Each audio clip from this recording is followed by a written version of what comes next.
Hola, buenos días. Pues aquí estamos con un personaje súper importante en el mundo del rejoneo, el ingeniero y matador Francisco Varona Mariscal. El día de hoy le vamos a realizar una entrevista respecto a su trayectoria profesional como rejoneador. Estamos muy contentos de que nos haya recibido en su casa. Con todo gusto. Sí. El matador duró 17 años activo en el mundo del rejoneo. Tiene una trayectoria muy importante aquí en México, también toreó en Europa. Y bueno, vamos a hacerle un poquito de preguntas. Lo que queremos es conocer todo el tema de su vida respecto al rejoneo. Y bueno, también comentarles que él tiene una ganadería muy famosa, Santa María de los Alamares, que cría caballos lusitanos. Pues, ¿listo, matador? Bueno, pues muchas gracias por esta oportunidad de estar en contacto con ustedes y a usted por haber venido aquí otra vez conmigo. Pues nada, solamente creo yo que es muy sencillo lo que yo he hecho en este rollo, ¿no? Pero desde que entré al mundo del caballo mi vida cambió, es donde me he sentido plenamente realizado. Y empecé a montar como cualquiera en los ranchos, ahí con los tíos, en sus ganaderías. Me gustaba mucho el campo, me gustaba mucho ir a estar entre los toros, pero pues era solamente para pasar los fines de semana, pero nunca nada en serio. Hasta que un día tuve la oportunidad en una fiestecita en un caballo, hasta su cuartito de milla, clavarle una banderita a una becerra. Y bueno, ese día cambió mi vida. ¿Ahí es cuando nace su interés por los caballos o desde antes empezó ese interés? El interés de los caballos desde niño, pero yo no tenía caballos, sino que montábamos con caballos de mis parientes en sus ganaderías y yo no pude tener mis propios caballos hasta que pude comprármelos y tardé un poco de tiempo. Empecé ya un poco tarde porque pues era un rollo mantenerlos y conseguirlos y todo, y más en aquel entonces. Yo empecé a montar en serio y a crear caballos hace casi 40 años ya, y tuve la oportunidad de que empecé con un caballo de cuarto de milla, posteriormente tuve un solo caballo español, y finalmente en aquella época estaba muy de moda Gastón Santos, y me atrajo la vestimenta y lo vi torear algunas veces y por eso me encaminé sobre el caballo lusitano sin conocerlo a fondo, pero a medida que me entró la afición por este asunto, pues no hubo otra más que conseguir caballos lusitanos, que había muy pocos en México. Tuve la oportunidad de comprar las primeras yeguas que eran de un creador español, pero que en aquella época estaban juntas las dos razas de caballos, la lusitana y la portugués. El Stuttgart español en aquel entonces no estaba identificado plenamente, ni el portugués, entonces los creadores importantes tenían de uno o de otro mezclados. Y este español, Máximo Balbuena, tuvo la desgracia de tenerse que ir de México y pude conseguir las primeras yeguas muy buenas de don Fernando Paya, que fue el pie de cría que tuve originalmente, unas yeguas que pues era de lo mejor que había en Portugal en aquel entonces, pero con la revolución se las vendieron a este señor para que no se fueran a perder o las fueran a matar los portugueses. Claro. Matador, antes de pasar a continuar con la entrevista, así como nos platica cuáles, ya viendo más razas de caballos, ¿cuál fue su raza favorita? Pues no hay otra más que la lusitana. Estoy seguro que no hay otra raza tan funcional como esa. Yo creo que todas las razas de caballos pueden ser buenas para ciertas especialidades, pero el lusitano es un caballo que se adapta a cualquier cosa. Puede ser adiestramiento, puede ser, por supuesto, lo que a mí me ha gustado toda la vida es el rejoneo, y creo que hemos tenido suerte teniendo caballos toreros. Pero es un caballo que puede servir para el campo, para pasear, para saltar, para hacer adiestramiento, pues para todo. Es un caballo muy, muy, muy completo. Claro. En su opinión, ¿Qué prefiere? ¿Un caballo versátil o un caballo especializado en el tema del rejoneo? Pues el caballo lusitano es un caballo versátil y es un caballo que tiene las mayores aptitudes para ser rejoneador, para ser torero. Claro. Y ya entrando a su vida como rejoneador, ¿cuál era su suerte favorita? Bueno, antes que nada, tuve oportunidad en 1970 de ver una corrida de rejones en Sevilla, la corrida matutina, que es una corrida tradicional, y yo estaba estudiando allá en Londres. Fui a España solamente para ver esta corrida, porque ya había oído hablar mucho del rejoneo, y me encuentro con que fue una corrida extraordinaria, se llenó la plaza de Sevilla, toreaban ahí los hermanos,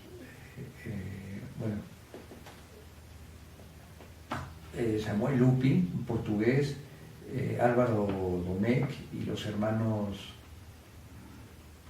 Peralta, Ángel y Rafael. Una corrida que de veras me llenó, me impactó, y dije, esto lo tengo que hacer.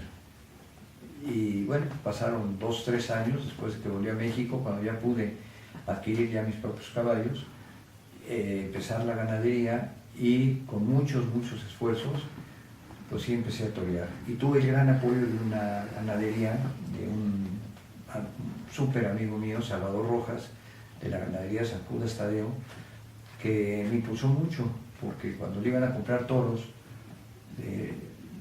o vacas, bueno, empecé toreando primero vacas, por supuesto, porque es una carrera muy larga y nunca se acaba. Me da oportunidad de incluirme en los carteles que cuando a él le compraron el ganado, con la condición de que fuera yo. Entonces, gracias a él, pude entrar más fácilmente al mundo del rejoneo. Pero pues era otra época, porque ahí, en aquellos tiempos, al rejoneador no era una persona muy bien vista, no gustaba tanto. En los pueblos sí, pero el aficionado a los toros no querían saber nada del rejoneo. ¿Por qué? Pues porque creían que era algo que no tenía importancia, que no era nada serio ni nada, ¿no? Sin embargo, pasa el tiempo y después de andar puebleando por todos lados, empecé a ir a ciudades importantes. Creo que estuve en toda la República y me dio oportunidad sobre todo de conocer a la gente, que es algo tan interesante, de poder convivir con gente de todos los estratos sociales, desde la gente más humilde hasta los más poderosos. Se encantan con el caballo, con el rejoneo. Y eso fue algo de lo que más me gustó, el poder, siendo mexicano y no conocer el país, pues fue una oportunidad que tuve para hacerlo. Y convivir con toda esta gente sencillísima me unió más todavía el caballo, porque vi que se les transmitía a la gente algo. Había pueblitos sumamente pobres que ahorraban todo el año para poder dar la corrida del pueblo, y eso hacía que, no sé, disfrutaban mucho la inversión que ellos hacían por ir una tarde a ver los toreros, ¿no? Pero siento yo que disfrutaban mucho más siempre viendo al rejoneador.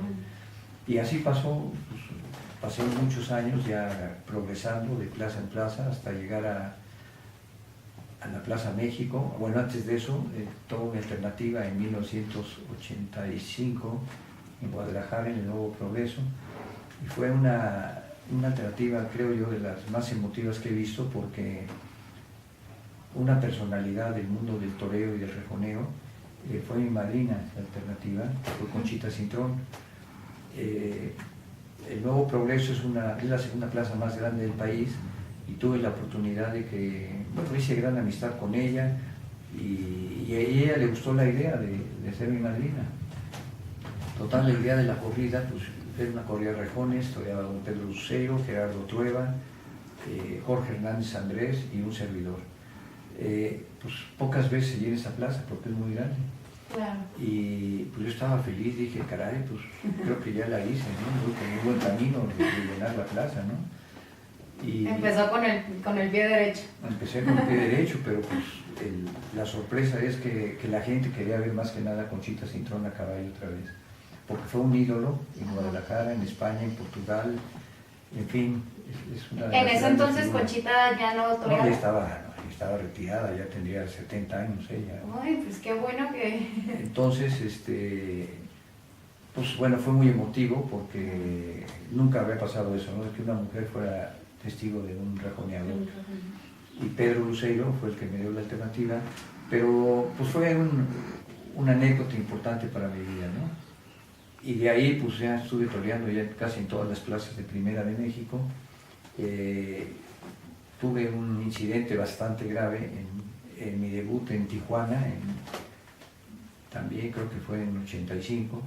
Ahí tuve un accidente muy fuerte en una corrida de rejones. Mis caballos, se descompuso el camión, tardó mucho en llegar y yo tenía que torear, estaba loco. A mí no importaba ya lo que fuera, yo toreaba. Los caballos llegaron muy mal, deshidratados, y pues nada, que salió el toro estaba perfectamente alimentado a nivel del mar, y luego que salió puse el primer rejón, me alcanzó el toro y se cayó el caballo encima de mi pierna, y pues fue el primer accidente grave porque tuve fractura de rótula, ligamentos y meniscos, y pues estuve conmocionado, y bueno, cuando desperté en la enfermería yo quería volver a salir, como diera, porque era muy importante para mí torear en cualquier plaza. ¿Y era la primera vez que estaba en Tijuana? Era la primera vez en Tijuana. Ok. Total, que yo quería salir hasta que me dijeron, ya no muera, no puede usted salir, no puede ni pararse, no puede hacer nada. Ya me durmieron y pues ya, pues operaciones en México y todo. Pero al año estuve otra vez en Tijuana. Okay. Y ¿Cuánto tiempo duró su recuperación? O sea, como 8 meses, pero al año volví a torear en Tijuana y fui 4 años consecutivos en la misma fecha. Ajá. Tuve mucho éxito allá, me gustó mucho, nada más que era un viaje larguísimo y muy pesado para los caballos, pero pues fue una gran experiencia también estar hasta allá.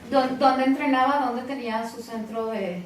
Aquí en Atzapán siempre he tenido mi cortijo. Su cortijo. Y aquí estuve alguna vez me ayudó muy al principio un ex matador de toros y rejoneador, Arturo Ruiz Loredo, y el que realmente me apoyó y me ayudó mucho a conocer algo del rejoneo fue un rejoneador portugués, por cierto que era sueco, pero durante la guerra se fue a Portugal, Gustavo Senkel, un gran rejoneador portugués, y venía a hacer temporadas a México con mis caballos, y yo tuve oportunidad de estar un par de veces también en Portugal toreando con caballos de él. La primera vez que fui allá a Portugal me llevé mis caballos, todavía no había avión, bueno sí había aviones pero no para llevar caballos, se fueron en barco.